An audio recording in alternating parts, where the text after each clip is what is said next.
I definitely thought this was gonna happen. We had almost a week of 60-degree weather, and now it's snowing. So apparently we're not done with winter yet, which is a little sad. I was getting excited to plant the garden, but it is covered in snow. Chucky, what are you doing? You need love? You always need love. You're such a lovey man. Yes, you are. So, winter round 4 for us up north. Eventually it'll be spring, right? Right, Chucky? Right, Charlie? One day we'll see the sunshine and be able to wear short sleeves again. Yeah.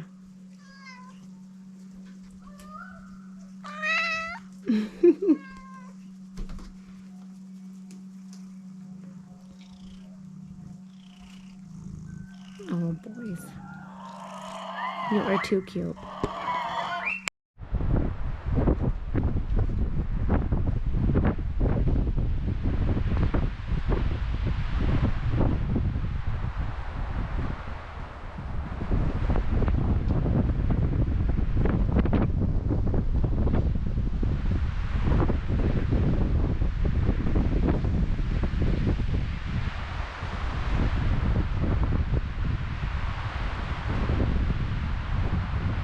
I don't think filming is quite doing it justice, but we had a huge gust and that tree was very tilted. So we're supposed to be getting about 55 or 60 sustained winds with sporadic gusts that they said of up to 70 miles an hour. One of those times I don't love living around trees, but luckily they're not super close to the house. And of course the chickens, that is their coop, and they have run into the playhouse instead of their coop that has a heat lamp, nest, and a roosting stick. They've all run to the children's playhouse.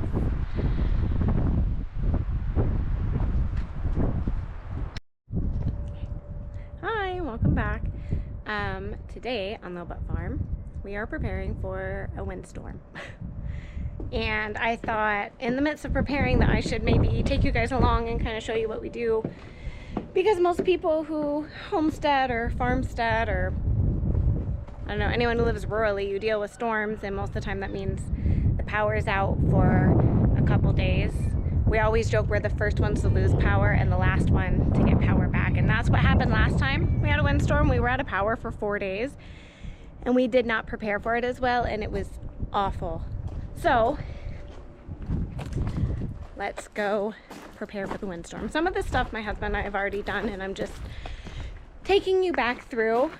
So just for pointers, I guess, in case you guys are new to rural living.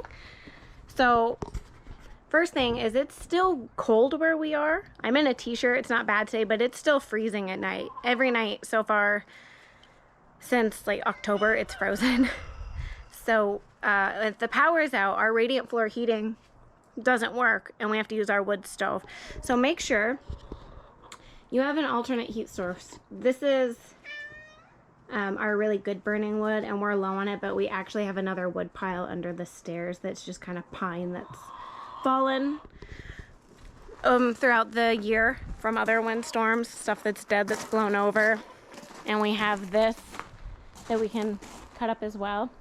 That's just been laying there drying out. Prep your generator, make sure it's full of fuel, make sure it runs, make sure all your extension cords are hooked up and ready to go. We have extension cords going to the kitty condo over there for the heat lamp.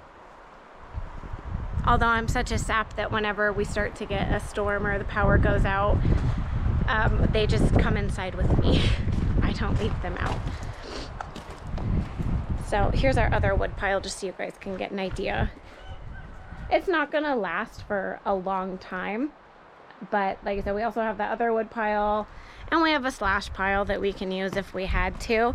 But if you don't have a wood stove, you know, if you have a generator, try to get it hooked up to your pellet stove or have an extension cord hooked up to some other alternate type of heat. Maybe make sure you have all your blankets clean. Sorry if it's very windy. I'm trying to block the wind now with my body. And back up. Next is make sure you have everything that could possibly cause damage to you or your neighbors, your home, your vehicles. Have that put away and secure. So our garbage cans are currently like roped to the house, and the lids are on. Our trampoline for the kids is anchored to a tree, to this big rock, and to the deck. Because last time we had 3 big rocks on it and it still blew away down the yard, and that's actually, I guess we kind of got the dent out, but it was severely dented.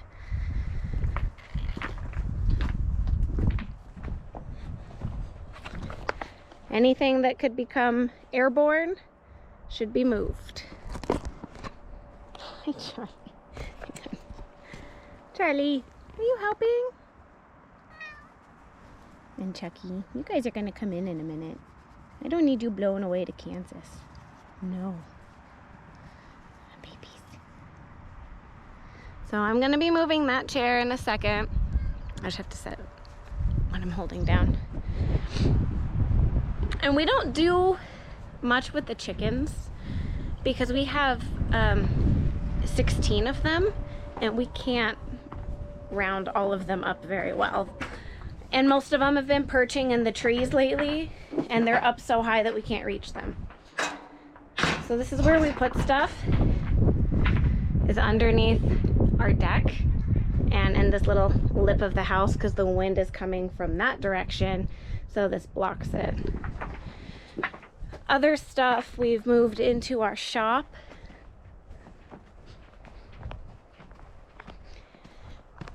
And then for stuff inside the house, whenever we hear that there's going to be a windstorm or we're going to get a lot of snow, or anything that could make us lose power and be living like Lori Ingalls for a little bit, I completely clean the house, because last time we lost power, it was the day that we were supposed to like deep clean the house, and our house was disgusting for 4 days. I mean, the bottoms of our feet were black from the dog going in and out and us going in and out, and it was freezing. I'm just telling you, it was not fun. I'm just checking around, making sure there's nothing else that could be airborne that could hit one of our cars or hit the house. So I clean the house. I try to catch up on as much laundry as possible and make sure there's nothing left in the washing machine, and make sure as many dishes as we can get clean and put away, because we had a sink full of dirty dishes last time, and I'm going to tell you, that was nasty. That was terrible. So I have a couple things out here. Our camping chairs we're going to fold and put down by the base of that tree. Kitties. We also have this wood, so I guess we are pretty set. Hey, kitty, kitty, kitty, kitty, kitties. So yeah, I make sure everything's out of the washer. The dishes are put away. All the dirty dishes are at least in soapy water soaking, if I can't get them through a wash cycle in the dishwasher. Or I hand wash them, but some pots, you know, that need to soak, there's not a lot you can do with that.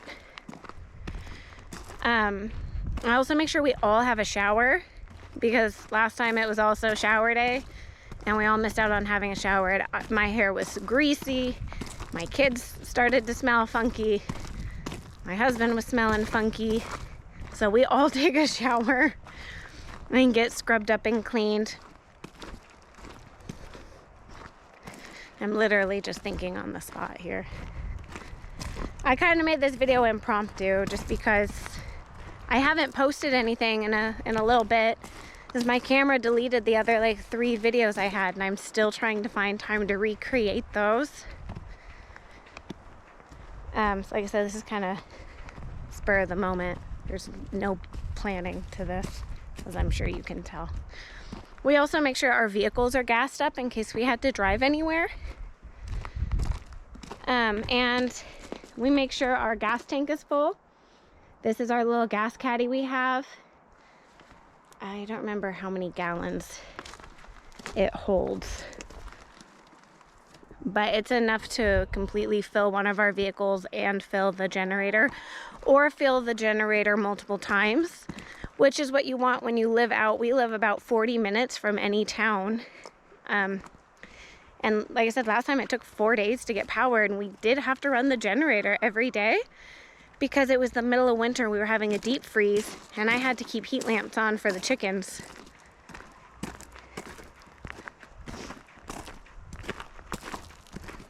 So make sure you have gas, make sure your generator's going, make sure you have some type of a heat source. Make sure you don't have stuff in the laundry or in the wash that's gonna smell rank and moldy. And now I think the biggest thing, I don't know why I saved it for last, but is water. Make sure you have water. I'm gonna sit down on the steps. So we have these, which are just collapsible water containers, and we have 4 of them. And we fill these, and we usually keep them full because we're on a well.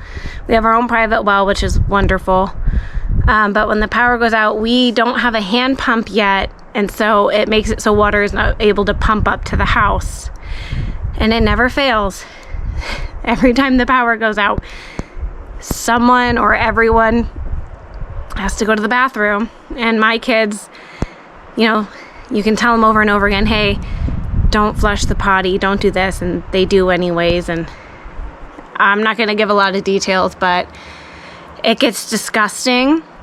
And in order to flush the water down, you have to pour in quite a bit of water. So we have 2 stock pots full of water. We have a huge 5-gallon bucket full of water. We have these filled with water, and I leave my kettle filled with water.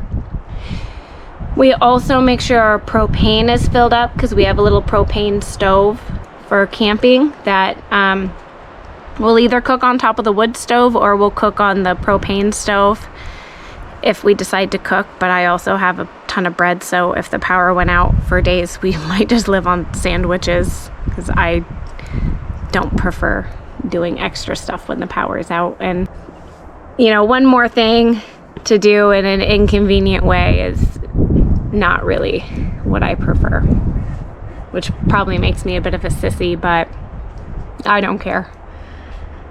So yeah, make sure you have a ton of water in case you have to flush the toilets, in case you, in the wintertime, it was so cold, it was in the negatives for a couple days. No one wanted to go outside to go to the bathroom, and of course the kids were going to the bathroom all the time, so we did have to have water to flush the toilets. I also keep an extra 5-gallon thing of water inside where it won't freeze, because again, it's freezing at night, so I can fill the chicken water and the dog water and the cat water, because they all are still going to need water. I fill up all of our water bottles and leave them on the counter. It's nice to have a surplus of water because you never know what you're going to have to wash, or if the dog's going to spill all their water and you're going to have to fill it up. So always have an excess of what you might need. So I think that's all of my tips for preparing for a storm and a power outage that I can think of at the moment. If I think of more, I'll try to add them and try to make it not super random in the video. But yeah, so I guess to just recap as best I can, you know, make sure your vehicles have fuel, make sure you have fuel for your generator, make sure your generator runs, make sure you have all your extension cords set up so you're not setting extension cords up at 1 a.m. with huge gusts of wind or a ton of snow or a tornado or whatever it is that you guys deal with for your storms. For us, it's usually wind or snow. Make sure you have a source of heat if it's still getting cold, or vice versa. Make sure you have some way to keep yourselves cool if you're in a hot climate. Make sure you have plenty of drinking water, plenty of water for washing, plenty of water for taking care of your animals, all put aside. If you're having a windstorm like we are, make sure any aerials are secure. And it's surprising how many things can become airborne and do quite a bit of damage. So anything that's not tied down and isn't ridiculously heavy, just move somewhere inside of a building if you can. Make sure you don't have anything in the laundry that's going to mold or mildew. Make sure you don't have a bunch of nasty dishes in the sink. Make sure you haven't gone 3 days without a shower.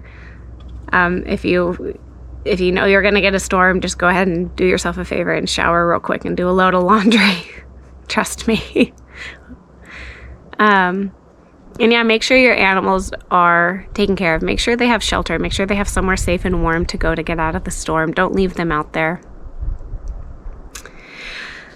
And other than that, I guess just make sure you have some form of entertainment on hand. We're really nerdy. We play Dungeons and Dragons anyways, but especially when the power goes out.